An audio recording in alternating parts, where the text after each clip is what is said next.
Welcome to the first Gran Turismo Sport closed beta tutorial video. This here tutorial is for the qualifier for the Group 4 race at Brands Hatch GP. I'm in the Nissan GTR, and I think in order to be near the top of the leaderboard, you pretty much have to be in the GTR. So this is my run, and then later the tune for this here GTR. And as of about 2 p.m. on Tuesday, 2 p.m. Eastern, I am 8th in the world, so I ain't quite as high as I was in the GT6 drift trials when I did tutorials for them. But hopefully this can still help some of y'all, and I'll go ahead and get this started so this can get to helping y'all. To start off, carry as much momentum into this turn so that way you can get to the apex but not quite in the grass, but still have some momentum. Carry that off, go full throttle there because this car can hold it. This is a very grippy and predictable car. The Genesis is about as fast, if not a little bit faster than the GTR all in all, but it is rear wheel drive, so it's probably not quite as predictable and therefore harder to use in a race because you aren't as good off of the line and it's less predictable. This car, it pretty much does what you want when you want it, so you can drive the car the way you want it and get the most out of it. But anyway, for the first turn, go ahead and start braking, and it doesn't really work too good to jerk this car to the first turn. You kind of have to, I wouldn't say quite trail brake, but I don't think you could brake fully for it. The people who know how to trail brake do it, because that still seems to be fast for this game, but I ain't really all that good with the trail braking yet. I am practicing, but I'm also on a controller, so yeah, it's going to take a while for me. But once you do have your car going towards the apex, go ahead and get on the throttle as quickly as you think you can there. Carry a little over 80 miles an hour there, and then once you're on the throttle, your car should naturally take you near that apex by the angle it's already at. And then when you start slowing down for this turn, angle your car towards the next apex. Make sure you slow down enough to where you're not too far off the apex. And then once you're there, swing your car around as quickly as possible and then get on the throttle there with as much momentum as you can carry. So that way your momentum will carry you towards the next, well, not really apex because it's not a turn, but rumble strip area. And I was a little bit behind there, so again, I'm 8th in the world. It's not a perfect lap. I could get a 10th for 2 more, but not much more than that. But anyway, carry momentum towards that turn, so that way you have the biggest angle to get to the next turn there. Then start swinging your car around there with momentum there. Make sure to not go on the rumble strips too hard there, because those are raised rumble strips. For whatever reason, this game has both raised and normal rumble strips, like ones that don't come out of the ground any. The normal rumble strips won't hurt you, but the raised ones will make your car do weird stuff, so if you're brave enough, yeah, go ahead and try to hit them, but I don't know if I'd really risk it in a race unless you really are an alien. But anyway, go off this turn, go to the non-raised rumble strips there, which those won't hurt you.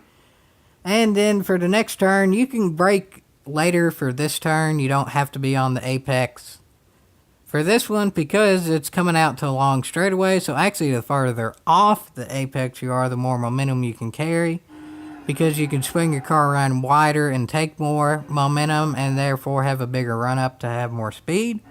So I'd recommend doing that because this is a long straightaway. Carry as much momentum as you can because then you regain time on the straight itself. And this is a big straight. This is the highest speed section of the track. Go down here, start braking at around about the same time you get the lap timer shown here.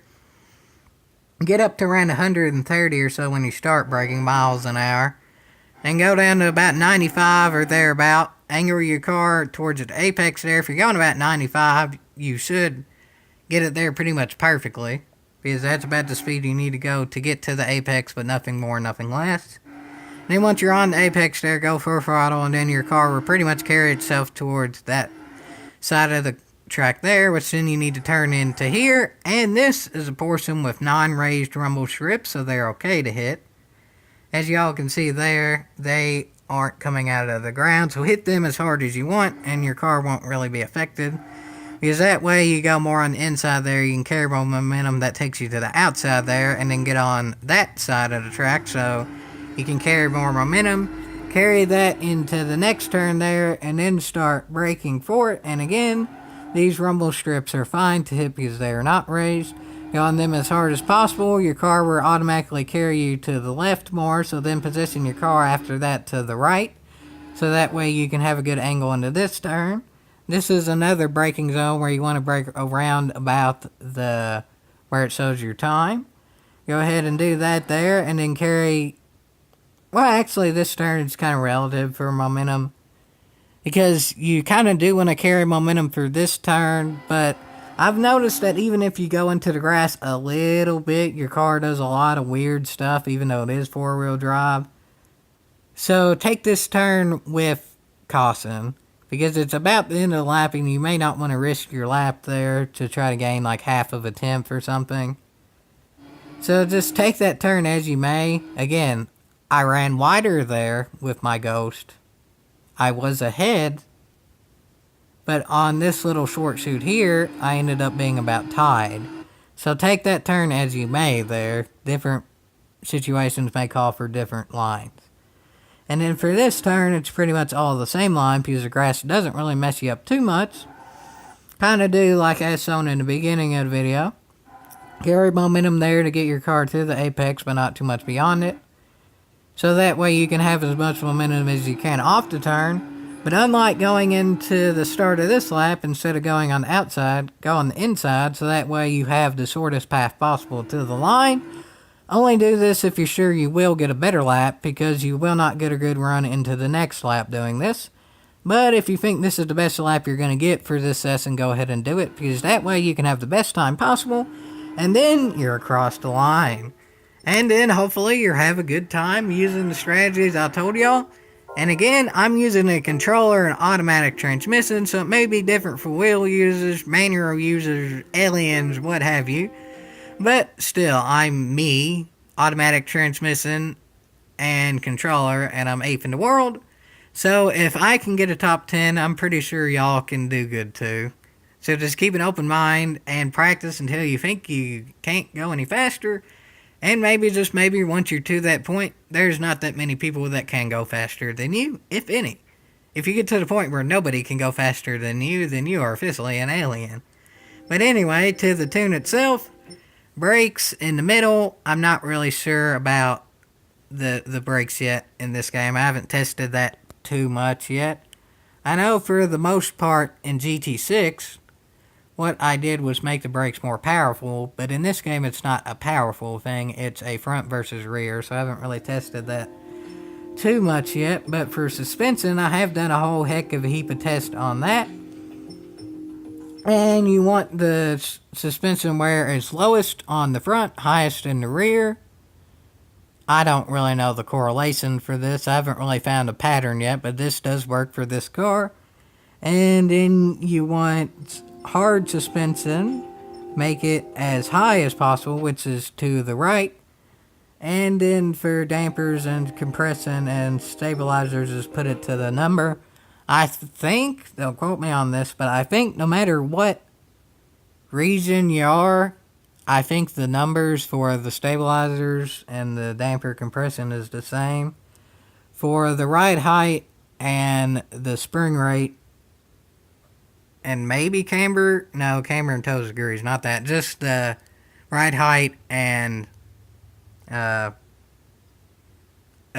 suspension rigidity or whatever, how hard and soft it is the only thing that changed for regions. But if y'all are in a different region watching this, I showed where the placement is, so just put it where I have it placed, like this.